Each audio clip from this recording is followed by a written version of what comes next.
മഹാരാഷ്ട്രയിൽ മഹാവികാസ് അഘാഡി തകർന്നറിഞ്ഞത് എന്തുകൊണ്ടാണെന്ന് മനസ്സിലാകാതെ അന്തം വിട്ടു നിൽക്കുകയാണ് ശിവസേന നേതാവായ ഉദ്ധവ് താക്കറെ.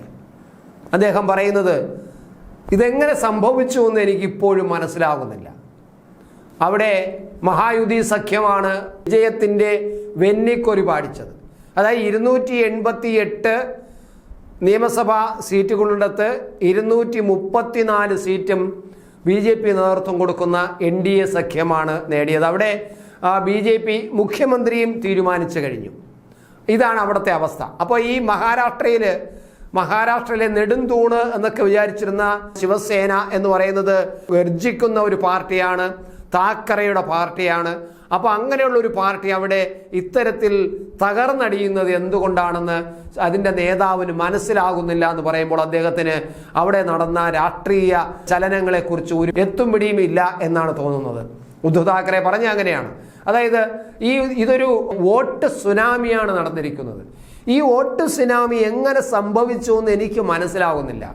മഹാരാഷ്ട്ര എന്നെ എന്തിനാണ് ഇത്തരത്തിൽ എന്നോട് പെരുമാറിയത്, എന്നെ ഇങ്ങനെ ഒലിപ്പിച്ചു കൊണ്ടുപോയത്, സുനാമി നടത്തി, വോട്ട് സുനാമി നടത്തി ഈ മഹാരാഷ്ട്ര എന്നെ ഇങ്ങനെ ഒലിപ്പിച്ചു കൊണ്ടുപോയത്, എന്നെ പിടിച്ചു നിൽക്കാൻ കഴിയാത്ത തരത്തിൽ എന്നെ തകർത്തത് എന്തുകൊണ്ടാണെന്ന് മനസ്സിലാവുന്നില്ല. രാഷ്ട്രീയ പ്രവർത്തനങ്ങൾ കുറേ കാലമായി നടത്തി വരുന്ന എനിക്ക് ഇപ്പോൾ നടന്നിരിക്കുന്ന രാഷ്ട്രീയ തിരഞ്ഞെടുപ്പ് ഫലം വല്ലാതെ മനസ്സിലാക്കാൻ കഴിയാതെ മാറിയിരിക്കുന്നു എന്നാണ് ഉദ്ധവ് താക്കറെ പറഞ്ഞത്. അപ്പോൾ ഉദ്ധവ് താക്കറേക്ക് മഹാരാഷ്ട്രയിൽ സംഭവിച്ച കാര്യം എന്താണെന്നതിനെ കുറിച്ച് വ്യക്തതയില്ല എന്ന് പറയുമ്പോൾ അവിടെ എന്ത് സംഭവിച്ചു എന്ന് കോൺഗ്രസും വല്ലാതെ ഇപ്പോൾ ബുദ്ധിമുട്ടുകയാണ്. കോൺഗ്രസ് എന്ന് പറയുന്നത് മഹാരാഷ്ട്ര, ബോംബെ എന്നൊക്കെ പറയുന്ന പ്രദേശം കോൺഗ്രസിൻ്റെ ഈറ്റില്ലമായിരുന്നു ഒരു കാലഘട്ടത്തിൽ. അങ്ങനെ കോൺഗ്രസിൻ്റെ ശക്തമായ കേന്ദ്രമായിരുന്നു മഹാരാഷ്ട്ര. ആ മഹാരാഷ്ട്രയിൽ കോൺഗ്രസും വല്ലാതെ ഒലിച്ചുപോയി. എല്ലാവരും കൂടെ ചേർന്ന് ആകപ്പാടെ 48 സീറ്റുകൾ മാത്രമാണ് അവർക്ക് ലഭിച്ചത്. അതിൽ ഉദ്ധവ് താക്കറെയുടെ പാർട്ടിക്ക്, അവിടുത്തെ ഏറ്റവും പ്രമുഖ പാർട്ടിയാണെന്ന് വിചാരിക്കുന്ന പാർട്ടിക്ക്, അവിടുത്തെ മണ്ണിൻ്റെ മണമുള്ള പാർട്ടി, അങ്ങനെയുള്ള പാർട്ടിക്ക് വെറും 20 സീറ്റ് മാത്രമാണ് അവിടെ ലഭിച്ചത്. ഒരു കാലത്ത് ശിവസേന ഇങ്ങനെ സർവ്വ സീറ്റുകളും കയ്യിലൊതുക്കി വെച്ചുകൊണ്ടിരുന്ന, അധികാരവും എല്ലാം കയ്യിലൊതുക്കിയിരുന്ന ഒരു പാർട്ടിയാണ് ശിവസേന. ആ ശിവസേനയാണ് ഇപ്പോൾ 2000 പടർന്നൊരു ഷിൻഡെയുടെ നേതൃത്വത്തിൽ ഒരു ശിവസേനയും ഉദ്ധവ് താക്കറെയുടെ നേതൃത്വത്തിൽ ഒരു ശിവസേനയും വന്നിരിക്കുകയും ഉദ്ധവ് താക്കറെയുടെ ശിവസേന അല്ല എന്ന് ജനങ്ങൾ വിധി എഴുതിയിരിക്കുന്നു. വെറും 20 സീറ്റ് മാത്രം കൊടുത്ത് അവരെ തൽക്കാലം നിലനിർത്തിയിരിക്കുന്നു. ഷിൻഡെയുടെ ശിവസേനയാണ് പ്രധാന ശിവസേന എന്ന് ജനങ്ങൾ അംഗീകരിച്ചിരിക്കുന്നു. അതുപോലെയാണ് NCPയുടെ കാര്യവും അവിടെ ഗുരുതരമാണ്. കാരണം NCP ഈ താക്കറെയുടെ പാർട്ടി ഇത്തരത്തിൽ തകർന്നടിഞ്ഞതുപോലെ തന്നെ NCP എന്ന് പറയുന്നത് പവാറിൻ്റെ പാർട്ടിയാണ്, പവാർ ഉണ്ടാക്കിയ പാർട്ടിയാണ്. പവാർ പാർട്ടിയാണ് NCP എന്ന് പറയുന്നത്. അതിന് പേര് NCP എന്നാണെങ്കിലും അതൊരു പവാർ പാർട്ടിയാണ്.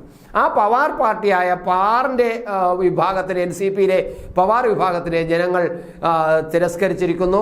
പവാറിനോടെ ഒരു ശക്തിയുമില്ല, പവാർ ഇന്ത്യൻ രാഷ്ട്രീയത്തിൽ ഒന്നുമല്ല എന്ന് അവിടുത്തെ മഹാരാഷ്ട്രയിലെ ജനങ്ങൾ വിധി എഴുതിയിരിക്കുന്നു എന്നാണ് കാണുന്നത്.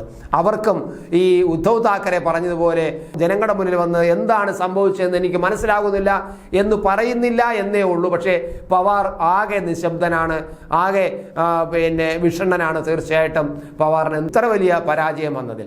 കാരണം ഉദ്ധവ് താക്കറെ പറയുന്നത് കഴിഞ്ഞ 4 മാസം മുമ്പ് ഞങ്ങൾ നല്ലൊരു വിജയം നേടിയതാണ്. ലോക്സഭാ തിരഞ്ഞെടുപ്പിൽ കൃത്യമായ നല്ല വിജയമാണ് ഞങ്ങൾക്ക് ലഭിച്ചത്. 4 മാസം കഴിഞ്ഞപ്പോൾ പെട്ടെന്ന് ഇത്തരത്തിലൊരു സുനാമി വരാൻ കാരണം എന്താണ് മനസ്സിലാകുന്നില്ല എന്നാണ് പറയുന്നത്. സാധാരണ ഇത്തരം തിരഞ്ഞെടുപ്പുകൾ വരുമ്പോൾ പൊതുവിൽ ഒരു പറയുന്ന ഒരു രീതിയുണ്ട്. പിന്നെ കോൺഗ്രസിൻ്റെ കാര്യം പറയണ്ടല്ലോ, കോൺഗ്രസ് ആകെ തീർന്നിരിക്കുന്നു.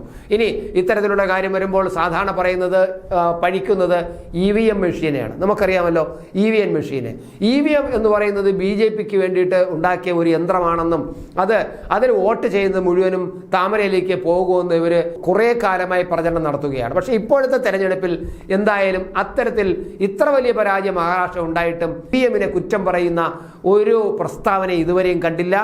ഒരു പക്ഷേ ഇനി അങ്ങോട്ട് EVMനെ കുറ്റം പറഞ്ഞുകൊണ്ട് രംഗത്ത് വരും. പക്ഷേ ജാർഖണ്ഡിലെ EVM നല്ലതും മഹാരാഷ്ട്രയിലെ EVM മോശമെന്ന് പറയേണ്ടി വരും.